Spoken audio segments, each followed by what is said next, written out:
ready to do life and business on your terms and truly live your big ticket life.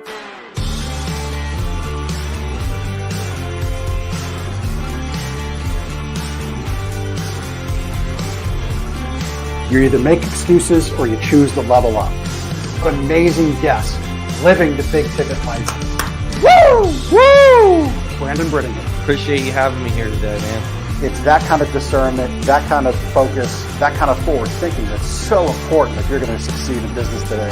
Jeff and I are like friends. We're real friends.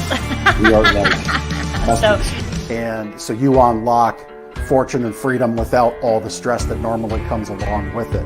It all comes down to your why.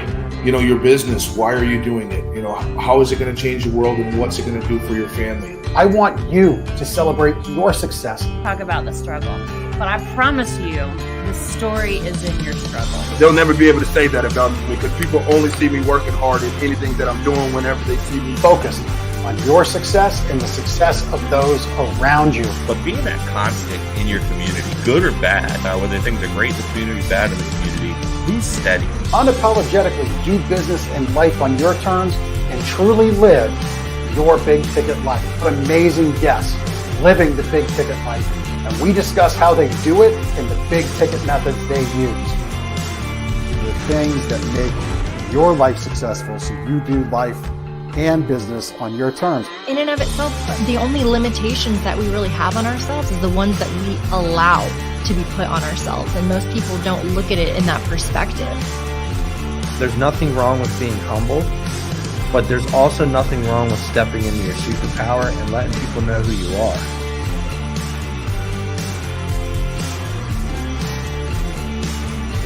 Get ready to do life and business on your terms and truly live your big ticket life.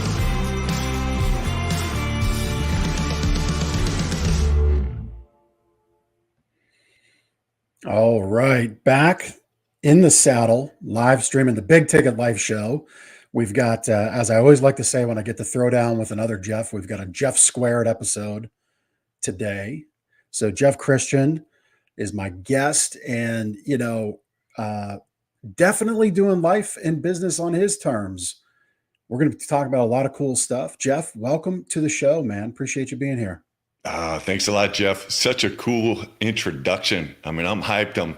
I played college basketball at the University of San Francisco, and when you're in the locker room kind of getting ready to come out, you just got that little bit of a bounce, and you just got me bouncing over here. I'm hyped for the show, so thanks for having me.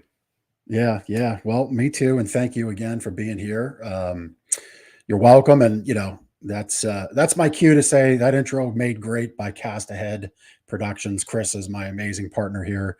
And producer of the show. So just get that out of the way right out of the gate, because it is pretty awesome. And, I always love how that intro ends with talking about stepping into your superpower. You're somebody that strives to check email once a day in a 1 hour window and stick to it. You said something in the pre-show about that's where my best energy is focused. That's where my energy is spent on. And if I'm being transparent with everybody, last week I had a little roadblock in releasing my book because I kind of got stuck in my own way, not focusing my energy where it truly belongs. And glad to say past those obstacles now. But why don't we kick off there? Like stepping into that superpower of focusing where your energy is at, and maybe even understanding what your best energy is. Mm-hmm. Yeah, so I'm a routine guy, and I get up at 5:59, have my clothes ready to roll, and get up, have a athletic greens kind of water, get me going. And then I hit the road and I walk. And I was telling you, before the show, my body's beat up a little bit. So I have to do the things that I need to do to allow me to focus my energy where it needs to be. And so the first thing is just get up and move. My body is full of arthritis. So I stretch and get out and hit the road. And then I come back and I start journaling, have a cup of coffee, get my thoughts right. And then I like to read something inspiring or something where I'm gaining some knowledge. And then I'll, get into the rest of my day. But I don't want to be distracted, and so I told you again before that I have a few health challenges. And so I really, at this point in my life, I'm 54 now. I really don't have the margin that I did when I had better health to be able to allow my energy to get used in ways that aren't going to allow me to serve people. And so I'm just, I try and really focus on, hey, where does my energy go? And not to sound crazy, but what is worthy of my energy and what's going to be my return on that investment of energy? Because I told you I have an aortic root aneurysm, and we can all, be gone at any time. But that's been such a blessing for me because I feel like I have a ticking time bomb literally in my chest that could go off at any second.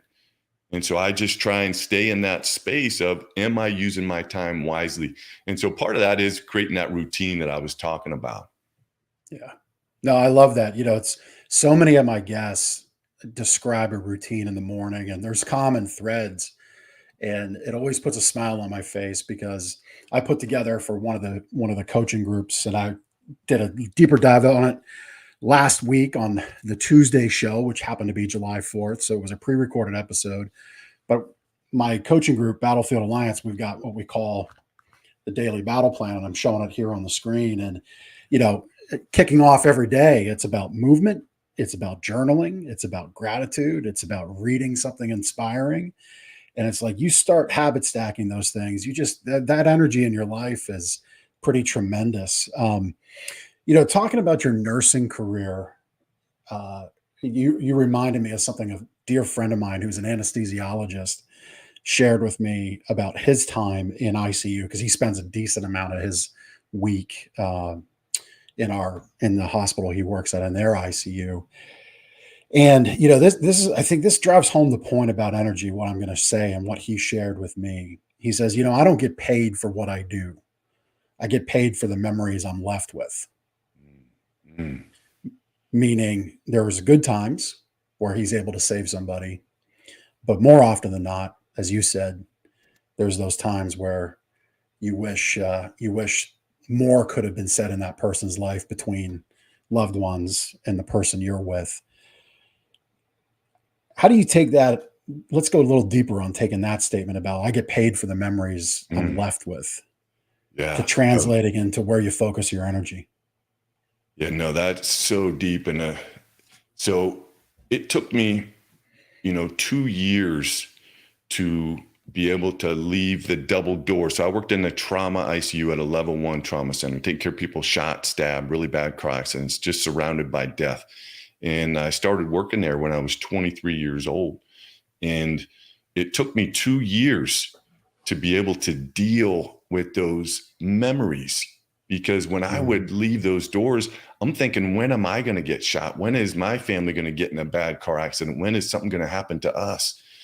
And so I'm not going to lie. Yeah, I was a mess during that time. I didn't know how to deal and focus my energy in those thoughts that were coming. And it just something that took practice and to get more experience, and then to be able to learn to, as soon as I heard those doors close, to be able to leave that behind and then be able to start to focus my energy on where it needs to go.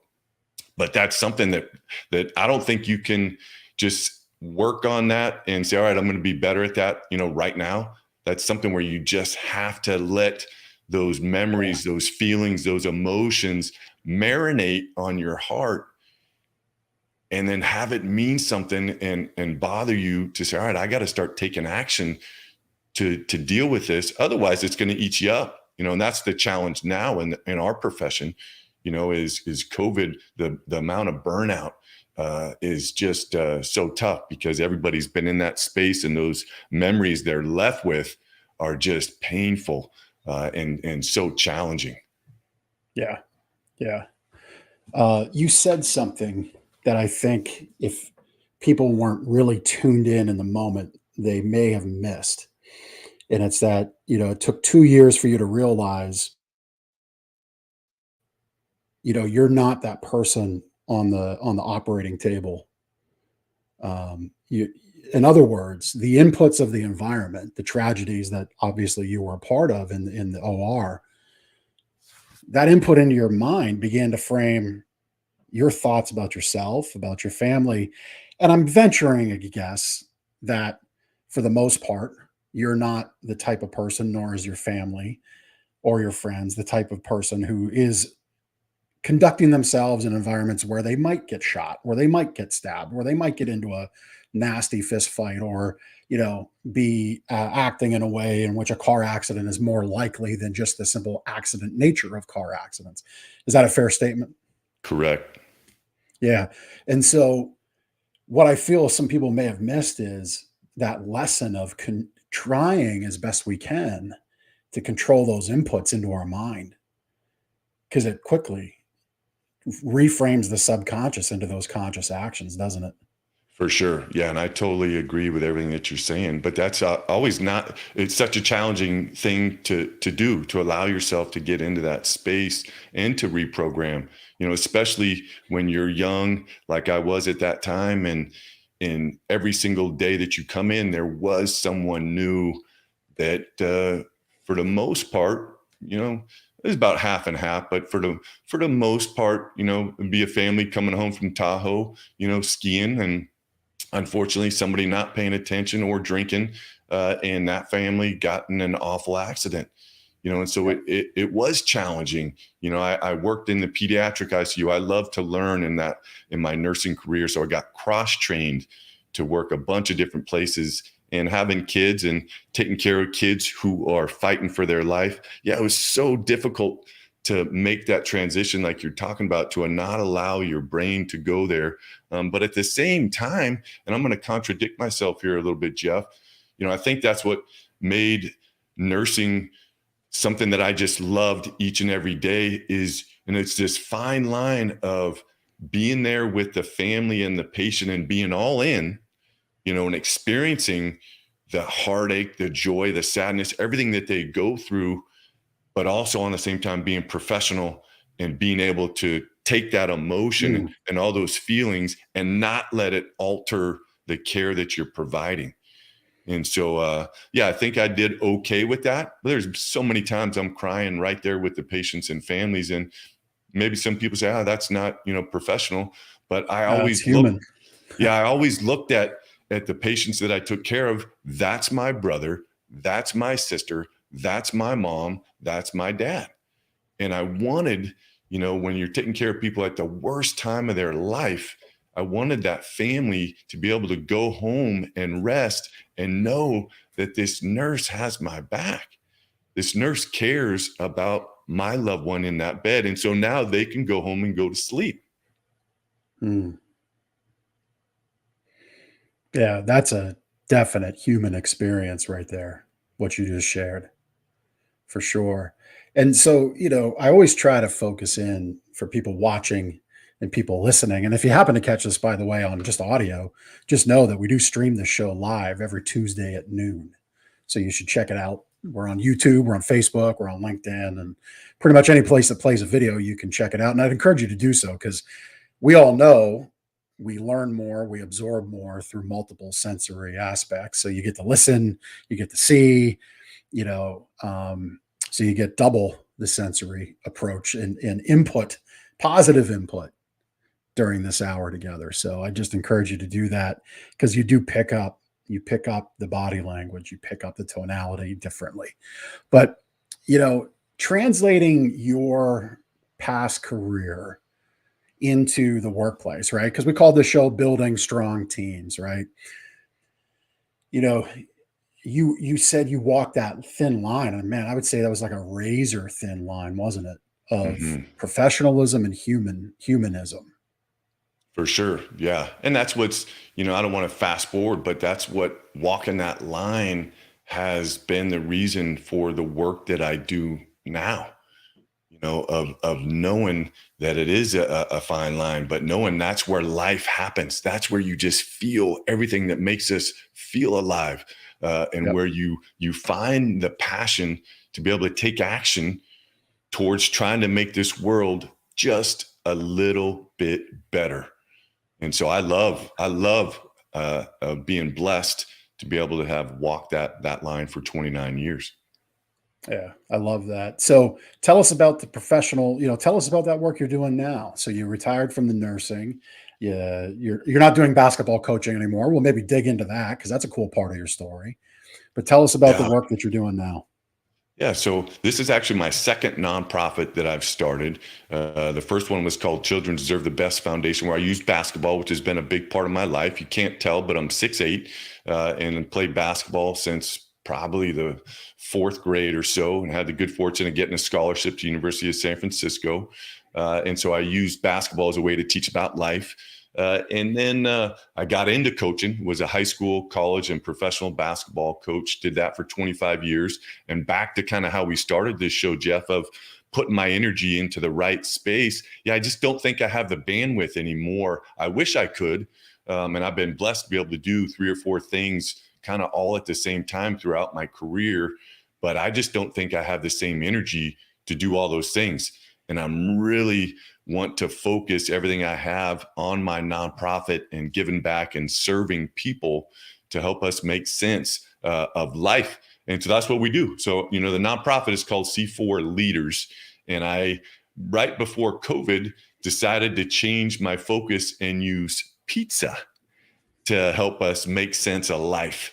And so there's this company, Forno Piombo, out of Napa, California, an Italian father and son company who built the most amazing and beautiful piece of art that's on the back of my pizza truck.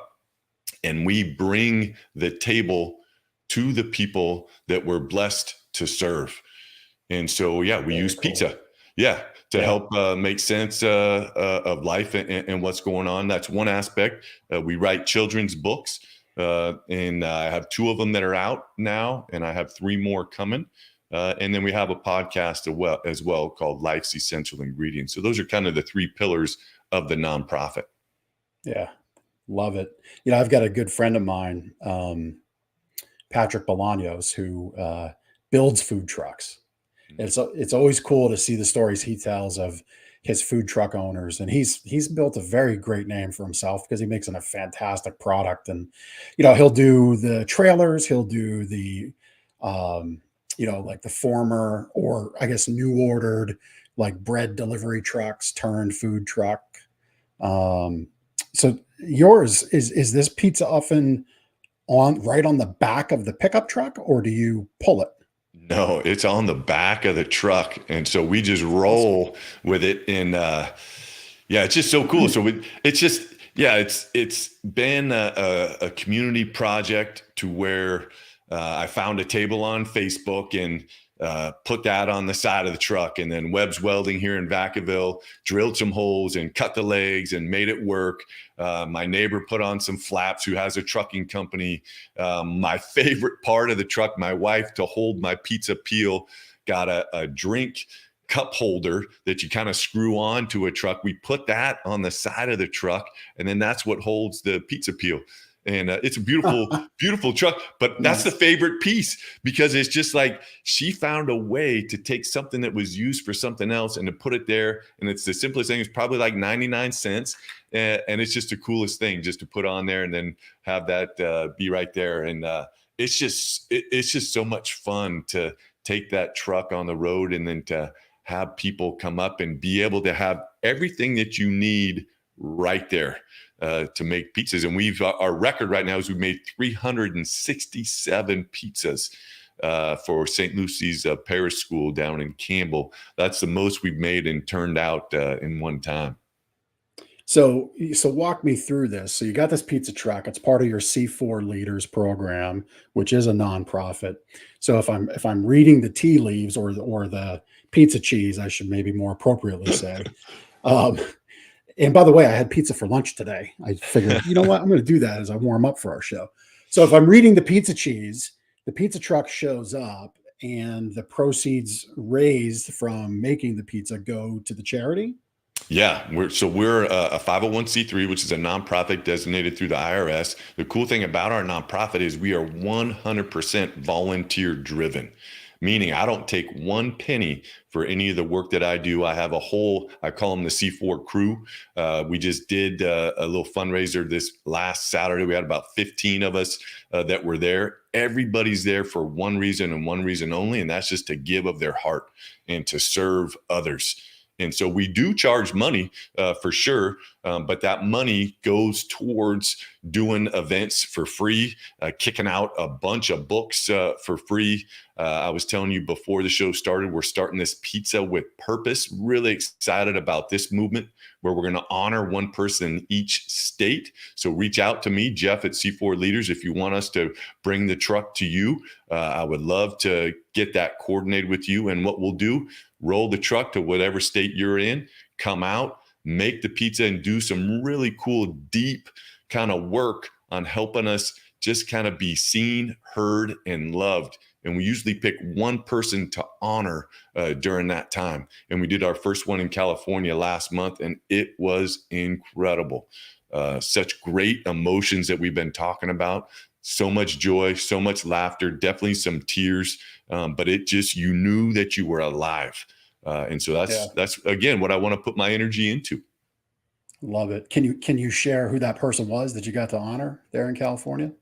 Yeah, I won't give any names. It was a young man who unfortunately was diagnosed with an aggressive form of MS. And we just met on Facebook. We're trying to grow some of our own vegetables at my house. And he was selling a planter box, and he saw the pizza truck. And it's like, oh man, I love pizza, but I don't eat it anymore. And I said, how come? Do you have celiac disease? Oh no, I have, MS. And then we talked a little bit more, and then kind of let him go. And then I reached out to him later on and said, hey, I would love to just get your friends and family together and just have a day where we just kind of love on you. Not to sound too corny, however that comes across to the listeners, but that is what we do. We want people to just open up their heart and to feel love and to be able to receive that love. And the highlight of this Pizza with Purpose is we have these rounds that normally we would serve the pizza on. And we took, it was probably about 20 minutes, where it was a simple cue of, hey, just sit there, decorate. So I had pens and pencils and crayons, and I want you to share one ingredient that is essential that you and the honoree have shared, and that he can take and look at and gain strength from and encouragement and have his heart full. And so everybody decorated their round, and then one by one went up and delivered that round to him and embraced and just felt the love and shared that space, even if it was just for one day. But I guarantee he's carrying that, and I'm carrying it to this day. And it was just a magical, magical day. That's very cool. Yeah, it's so funny how we get put together in this universe and with people. So much thematically of what we're talking about is in my book that I'm authoring right now. And it's about, bringing people in, about finding that healing together as a leader and really extracting that opportunity to help others heal, which sounds like a big focus of what you're doing. A subset of that is my wife has MS. So when you said that, and she's been battling that now for 22 years, and thankfully the therapies have helped. So I'm sorry for that young man, because I've seen for 2 decades plus the symptoms and the pain, and it's one of those rough diseases that sits there for a long time, and you would never think somebody has this disease, but they do, and sometimes just sitting there in their own clothes is painful. So but I'm glad you got to love on that young man for sure, and give him a great day. So C4, you've got 4 C's within that acronym, I guess you could say, or moniker. Let's dig into that. Yeah. So those 4 C's are how I live my life, and C4, as you know, is an explosive, is powerful. And so the first one is communication. And I define communication as listening with an empathetic ear with the intent of serving others. And I've been blessed, Jeff. I grew up in Campbell, California, and I have 8 brothers and sisters, all within 11 years difference, under 11 years. And I don't know how my mom did it. And my dad was a great man, but he was an alcoholic. And so mom is definitely the one that raised us. And she's the one that gave me clarity on my definition of communication. And again, I do leadership development. And I think a lot of times we get it twisted and we think the leader's got to be the one that has the words coming out of their mouth. But I think a true leader is one that can just sit back and listen and think, how can I serve the people that I'm blessed to work with on each and every day? And so my mom somehow, I don't know, again, how she did it, but the world stopped when there was issues going on at home, and she would make each of us feel like an only child and just sit there and listen. And so that's the first C. The second one, chemistry. And I define that as developing trust in yourself to bring and receive value from the connections in your life. And that's all of our relationships. That's what we're doing. That's what we're doing right now. It's what the listeners are doing. They're figuring out, hey, how can I apply some of this stuff into my life? The third C, consistency. And I mean two things with that. And I don't swear, but this is the one word that I will drop, BTA. You want to be good at the podcast like you are. I want to be good at making pizza or coaching. I got to BTA. I got to bust that ass. And I got to put my energy exactly where it needs to go. On the flip side of that, the other part of consistency that I mean is to consistently challenge your thoughts and perspectives to the point of vulnerability.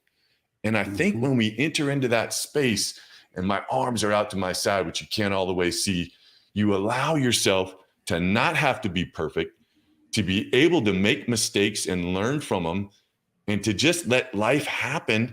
And in doing so, you empower yourself and others, which leads to the last C, which is creativity.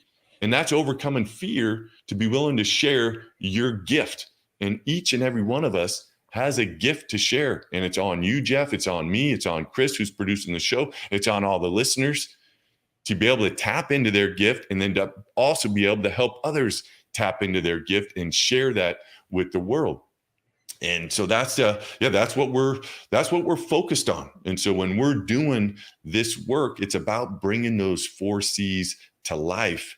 And now I just happen to use, pizza to kind of get those essential ingredients, so to say, that are going to nurture our heart and soul to the table. Love all of what you just said there. I'm just making one note because I want to circle back to it. I want to circle back to how you've connected this all to pizza, but let's unpack 2 statements out of those 4 C's. And it's not that any other 2 were any less than the other, but your mother's ability to listen and make you feel important, and in a room of just her and you with 7 other siblings being around, and a spouse that had their own issues with alcoholism. That listen with the intent to serve others. I love how you say that. I try to make myself listen, not to respond, which I think so many do. They ask. Yeah, people ask a question, they make a statement in order to build their case or their point or win the moment, right? And that sounds all very argumentative. And even if you're not doing that, often people will speak simply to speak and then retort, whether that's a positive or negative way. But that listen with the intent to serve others. Was there a moment where you realized that's what your mother was doing? Let's drill into that a little more. That's a powerful skill. Yeah, for sure. And definitely there's a little story, and I'll try and cut it down, but we had all of our needs met for sure. My dad was a firefighter, and we had all of our needs met, but didn't grow up with a whole bunch of money, and I used to love these cinnamon bears, those little candy cinnamon bears. I had the terrible sweet tooth, and I wanted some of them babies and didn't have the money. And I'm a little guy. I'm probably about 7 years old. And so I go up to the prune yard in Campbell, and they had those wishing wells where people would throw in the money. And all these coins are so shiny. And I was like, oh man, I'm going to go in there and get some of them. And so I go roll up my pants, get in the water, and I'm just filling up my pockets with all these coins. And I bring them back and kind of put them on the table, and Mom comes in and she's like, hey, where'd you get those? And I said, I got them up at the prune yard, and out of the water. And she just looks at me and just says, go put them back. And so I load up my pockets, go put them back. come back. She says, all right, hey, let's talk. And like, all right, well, what's going on? She said, well, you know what you did was wrong. And I said, I do now, and I'm just thinking, I'm just focused on the cinnamon bears. And she says, hey, obviously those coins were shiny. And so I want you to remember a couple things. One, a genuine smile is money. And she just gave me the most biggest, beautiful smile. And then she says, I kind of want you, instead of collecting these coins, I want you to collect what is it inside people that makes them shine. And it's just kind of during that time where the world stopped, and she just taught me how to really listen and be, and that's what we're talking about. And you said, win the moment, and I wrote down, well, just be. And I'm trying to stay in that space of just being, and just being is not easy, because we have so much going on all the time, but I'm trying to practice it, getting better at that, and thinking back to my mom and how she was able to just be. And I couldn't even imagine her life with all the crazy chaos that was going on within our family. But she just did it. And so, yeah, that'd probably be, on the spot of one of the moments that was key for me in just learning how to just listen from my mom. Yeah. Powerful, man. Love that. So do you still like those cinnamon bears? I haven't had them, but oh yeah, I'm sure if someone was having some, I would want to partake. But yeah, no, those were good. You know what I'm talking about? Those cinnamon bears or not? I don't. And, you can maybe tell I'm a gentleman that should know what a cinnamon bear is, but by my stature, but no. So like, was it like just like what they were? Yeah, just a little candy that was a soft candy and tastes like cinnamon and was just in the shape of a bear. You got them in the bins at Long's. Yeah, there we go. Exactly. That's them in itself. Yeah. Nice, Chris. Love it. Well, gummy bears are my jam. Okay. Man, I love gummy bears. I'll get a sugar-free Rita's Italian ice, but then I just have to put gummy bears in it. And there's something about how they get a little hard because they're in that shaved ice, Italian water ice. But man, gummy bears are my jam for sure. I love it. I also liked how you said challenge yourself to the point of vulnerability. Why don't you expand on that a little bit? Yeah. And not to sound sexist, and I don't know if I've taken heat for that definition, over the years, but it just gets back into and it's probably the reason why I define it that way is probably from my role as a nurse, of just being in that vulnerable state of taking care of people. And then on the flip side, the patient, being vulnerable. And so I think for me, allowing myself to get there is actually jump to the end of the definition is empowering. But is that something that's easy to do? Not even close. It takes years and years and years of work and mindfulness to try to not have to be right. And to use your words, Jeff, to win the moment. What are we really winning? At the end of the day, when our time comes for us all to go upstairs, we ain't worried about winning. We're worried about connection. We're worried about learning, about growing, about sharing, about loving, about experiencing all that life has to offer. The only way to experience that is to be vulnerable. Otherwise you just you won't ever get in, you won't enter that space. You won't come to the table, so to say, to be served. You'll be standing back and be like, oh man, I would like to be vulnerable to get into that space, but you won't enter it, And so that's what I love, the work that we do in a safe, fun way. We allow those walls to those barriers to break down and allow people to enter that space to be able to experience life.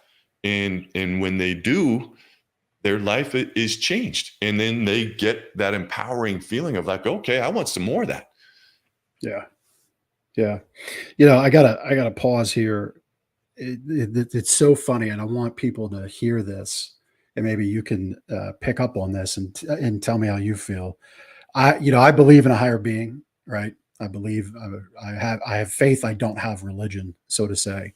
Um, the last 48 hours, well, no, 72 hours about this book for me have been affirmative, have been affirmed that this book is in the right place and time for me to produce. And last week I was really questioning that, not because I didn't think it was the right story, not because I didn't think it was the right message, because my energy got wrapped up in edits and in proofreading and in things like that. And you shared just before I picked up about being at the table. And I literally last night posted about how when things get on my plate for too long, it bogs me down because it's not where my energy, it's not where my creativity belongs. It's not where my focus belongs. And I equated it to everybody eats around me because I share the work, but I also share the reward and the glory and the win, right? I don't want to, who wants to arrive at the finish line alone? And so I just realized over the weekend through a few conversations that continued Saturday, Sunday, a couple yesterday, and now yours today, that this ain't just coincidental, this life. I think that's actually the saddest way to live. If you just think it's all happenstance, I think that's problematic. And you can, as long as we can agree, and we don't have to agree, but I would challenge for everyone to agree that it's just more than coincidental. And that's even through the worst of the worst things. And you've seen those worst of the worst things, right? For sure. For sure. So maybe I inspired some thoughts there, maybe not, but I'll allow you to pick up. Yeah, no, I love, and first of all, congrats, for having the courage to enter that space, to put what's on your heart, on your mind, and in just the fabric of who you are down on paper. I think a lot of people want to write a book, want to share their story, but don't ever create the margin to allow them to be able to take action towards doing it. And it sounds like you're ready to kind of come and deliver the end product and have come to the place where, yeah, this is what I mean. This is what I want to share. And this is the direction that I'm going. And I would call that, with my C4 stuff, an LTF, lighten the fuse. That fuse is lit, and you have taken it. And LTF, lighten the fuse, is about taking action, and committing to something. And to relate this back to the pizza a little bit, I love the process of getting ready, the preparation that nobody else sees, because I get there before everybody, because you got to get the temperature right. But in building the fire, getting the wood just right, making sure you selected the right wood, have it the right size, putting it inside the oven, and then what I would say of lighten the fuse, lighten that fire. There's no turning back. Once that fire is lit, it's lit. And I'm committed to that fire and to that space, and then hopefully getting the heat right. And I would say for you, there's no turning back. That fuse is lit. That book is ready to come out. You got your final edits, and hopefully you feel really good about it. And there'll be things, not to shake you up, of writing 2 simple children's books, but there'll be things that you would like to edit. But those are things that you just edit. That's what's cool. If we're still here to be blessed to live another day. Yeah, it might be on the paper the way that I didn't want to come out and I missed that one, but hey, I'm gonna edit that one, and life goes on. It's so funny you would say it that way. Have you ever read the book Life is Tremendous by Charlie Tremendous Jones? No, I'm writing it down because you got to read this one. Yeah. So it's not a long book. It's a little short book. Probably you'd probably read it. You'd probably be able to go through it about a half hour to an hour. My guess is you probably read, skim, move through books pretty fast. I love books. Yes. Yeah. So I bring that up because I had the pleasure of having Charlie's passed 15 years ago, but Charlie is what they call a seminal author. So that book has been in print, selling every year since 1967. And so I love like the bedrock material of any subject or issue or opportunity. Like I like starting there.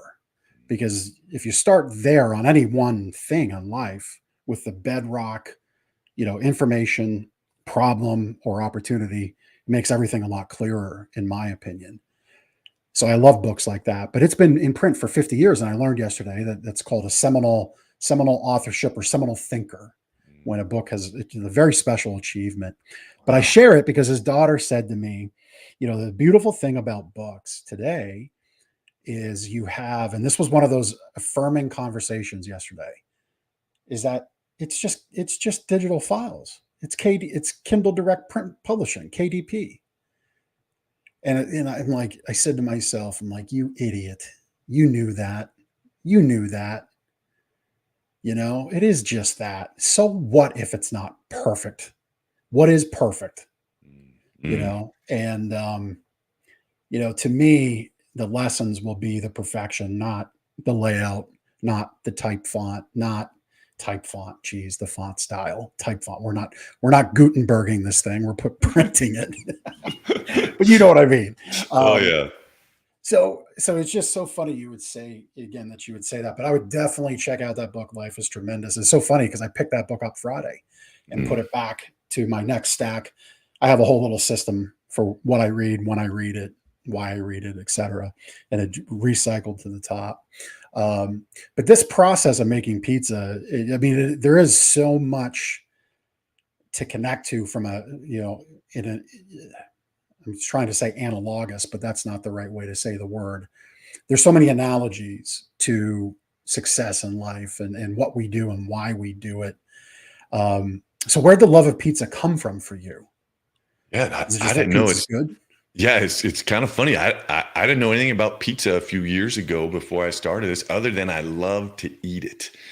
And and so I'll try and cut the story down as quick as I can here, but we've hosted 3.5 students from Rotary International, Rotary Youth Exchange. I love that. If there's any Rotarians, listen, thank you for all the work that you do. And their motto, I just love, is service above self. But we've hosted students, one from Switzerland, France, kind of sort of Italy, and then Colombia. And we got to go visit the student in Italy, Switzerland, and France. And I was just taken back by how in Europe they really just celebrate each other through their mealtime. And I'm talking 4, 5, 6 hours of just sitting at the table and embracing life and just enjoying each other. And I was there obviously with my family, and I have 2 daughters and a beautiful wife. And I said, you know what I want to do? And we've always had family dinner. Even, I got the good fortune of coaching my kids throughout high school, and one of them even in college. And we might have dinner at 4:00, if we had a game on the road, at 7, but we always valued that time. But this just took it to such the next level. And I said, I want to get home, and we're going to change this and make it different and slow things down even more. And so I just started researching, hey, where can I find one of these? And I live 20 minutes from Napa. They're making them right there, and they ship them all over the world. And it's right here in my backyard. And so I go out there, talk to them, and I was like, hey, I want to put this on the back of a truck, because I want to change my nonprofit and focus on bringing the table to people. And they're like, hey, we've never done that before. And I said, all right, well, let me talk to some people and let's figure out. So I go to Webb's Welding in Vacaville here. And I say, hey, here's my idea. Here's this truck that I want to get. Can we weld this oven, underneath here? And then they'll build it in Napa. And so, hey, we've never done that either. But yeah, I don't know why it wouldn't work. And so we get it on there, put it on, boom, boom, boom. There we go. We're out making pizza. And my family and I, we crack up sometimes because we've done, I do team building with it, but you get asked to do a lot of other things. And we're in September, I'm doing a wedding.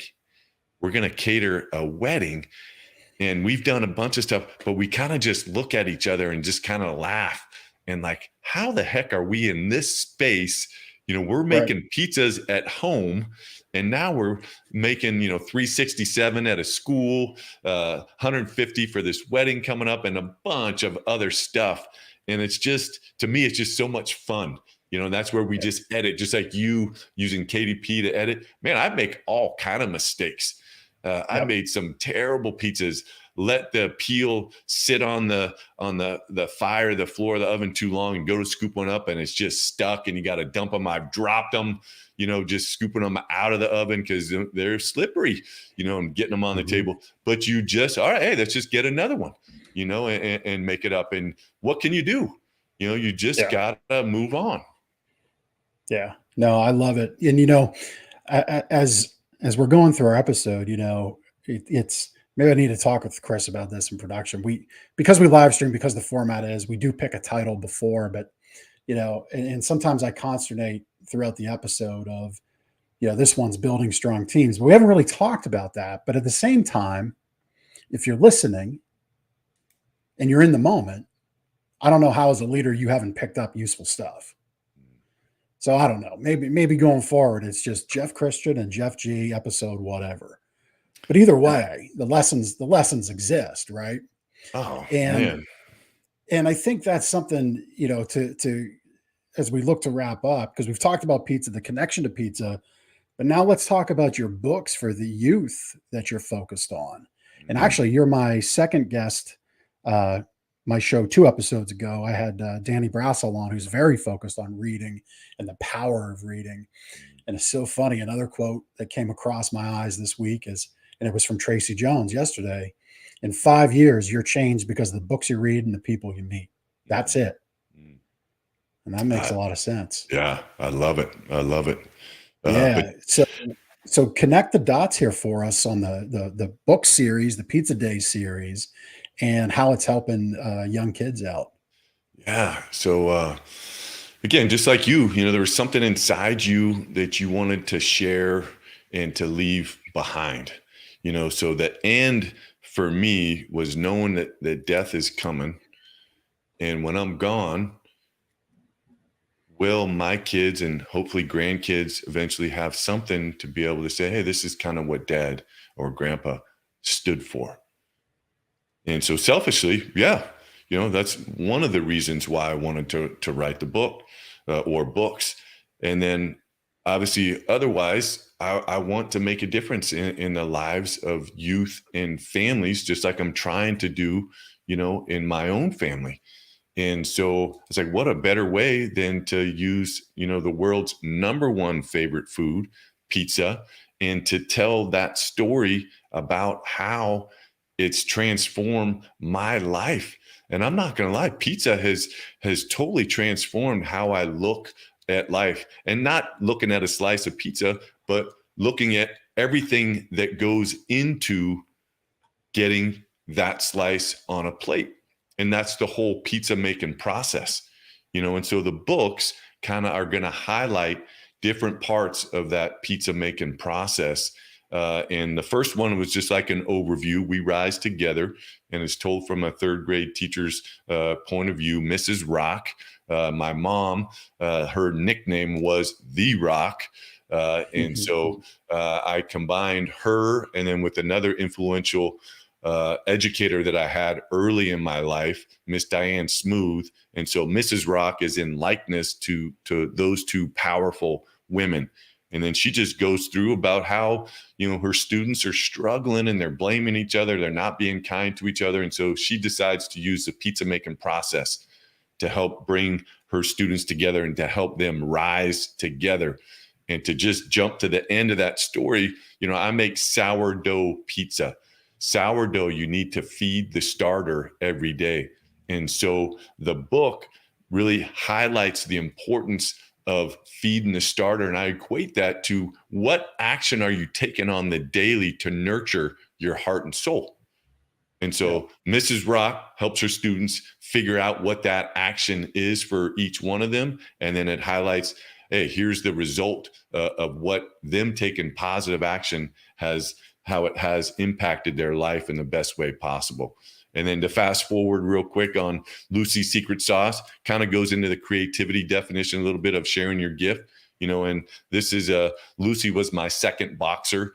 And so I wanted to highlight a story that happened with her during the time that we had her in our life. And it just talks about her secret sauce, and then how her sharing her secret sauce with Mrs. Rock's 4th grade class allowed each student then to develop their secret sauce and to share, with their classmates and their families. So really cute stories that I think take a different spin on pizza for sure, and life. And it's not just kids' books. I mean, I use this book, I've worked with a plastic surgeon team out of Minneapolis.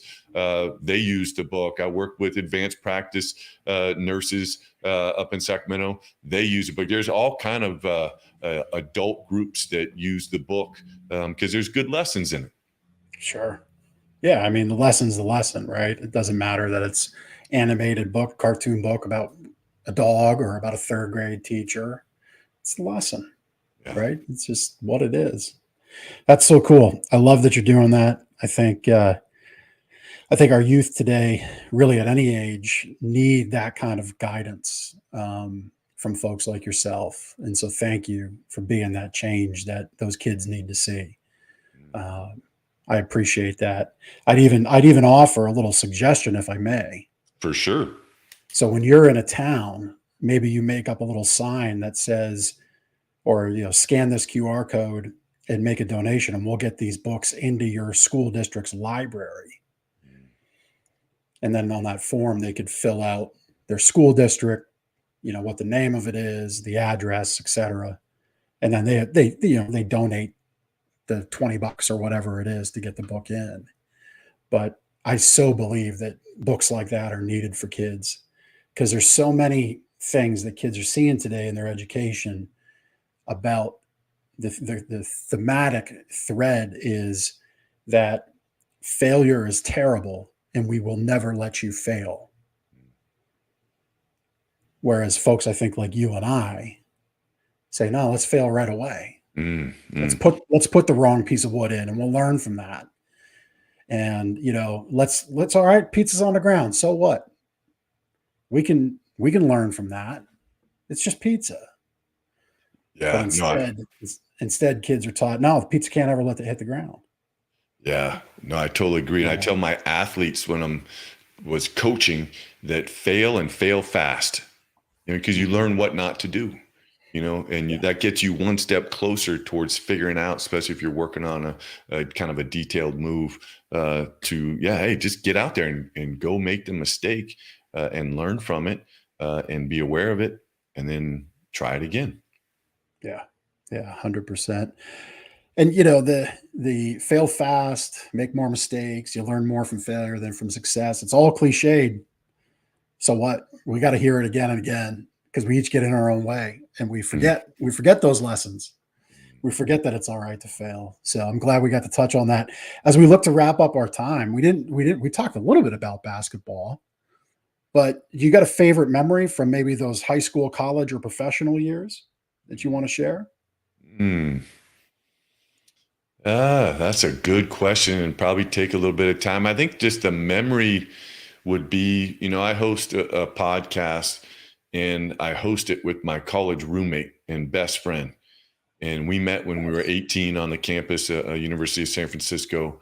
And I think, thinking on my feet here, it would just be the friendship that you can create when you're going through life, and in this case, competition, and being there to support each other and pick each other up and challenge each other. And then through all that, I graduated in 92, whatever the math is on that, 30 something years later, to still be best friends, and so sports has been something that it's taken a toll on my body, but I wouldn't change it for anything. There's just so many great lessons that come from that. And in this case, a best friend. Yeah. Yeah. And is that podcast is Life's Essential Ingredients podcast? Yeah. Yeah. That's very cool. How long have you been doing that show for? So we're in season 3, and so much fun, just like you, interviewing people all over the world, just trying to have them share what's essential in their life. and just have a good conversation, just like we did, and just try and break it down one day at a time, one ingredient at a time. And hopefully the listener can take something to implement into their life, or a thought that might challenge them to slow things down and focus on what's truly essential. Yeah. Yep. Man, I love all you're doing. We've had your information on screen the whole show. Again, another great reason to watch, because often you get into a show and you're like, I really like what this guy has to say. How the heck do I get a hold of him? Right? You're driving down. You can't really pull up show notes in your car, at least not safely. And but we've had that on the screen, so good reason to watch. But we do have it in the show notes. And for everybody else, you can get on social. Just search at C4, letter C, number 4, leaders. And then the website c4leaders.org, and also pizzadays.org. So you can check out those various channels and ways to connect with Jeff. I would hope you do subscribe to his podcast, Life's Essential Ingredients. Please do that. I'm sure that's a great show, because Jeff's been a great guest. And man, I really appreciate your time with me today. Thank you. Yeah, thank you for having me on, for doing all the work that you do. And yeah, listening to one episode, I'm definitely going to be a follower. I just love what you're standing for and how you allow the guests to share kind of what's on their heart, and just love all that you're doing, and wish you the best with your book. Can't wait to get that and check it out. Yeah, I'll make sure you know all about it. So, all right, man. Thank you so much for time pouring into our audience and loving on my audience. I appreciate that. All right. So thank you. Thanks everybody for checking out this episode. We'll see you next week on The Big Ticket Life. Take care, everybody. Thank you so much for taking the time to listen to this episode of The Big Ticket Life. You've heard from another amazing guest living their own big ticket life, and now it's time to live yours. First, I'd love for you to take me up on my free gift to you. Claim your gift at gift.thebigticketlife.live. That's gift.thebigticketlife.live. See, all your life, you've been told what is and what isn't possible by the loudest voices from the cheapest seats. It's time to finally do life and business on your terms. Sure, you've heard similar things, but without clarity on what can be done, it's easy to have your customers, employees, maybe even partners, and your spouse keep you from truly living a big ticket life. My big ticket methods shift you into that investor seat in your business, away from commodity and away from competition, into a market of one, so you can finally live your own big ticket life. So my gift to you is for you to book your discovery call today, where we'll uncover first the Chivo behaviors, those chief everything officer behaviors that hold you back, and why moving into the investor seat in your own business is critical. 2, we'll uncover the premium position that's up for grabs right now in your market that you're missing out on. And 3, which big ticket methodologies are just waiting to be dropped into your business to explode your sales and profits. So again, thanks for listening to this episode. I'd love for you to take action right now. Accept this gift. Book your call. Go to gift.thebigticketlife.live. Again, that's gift.thebigticketlife.live.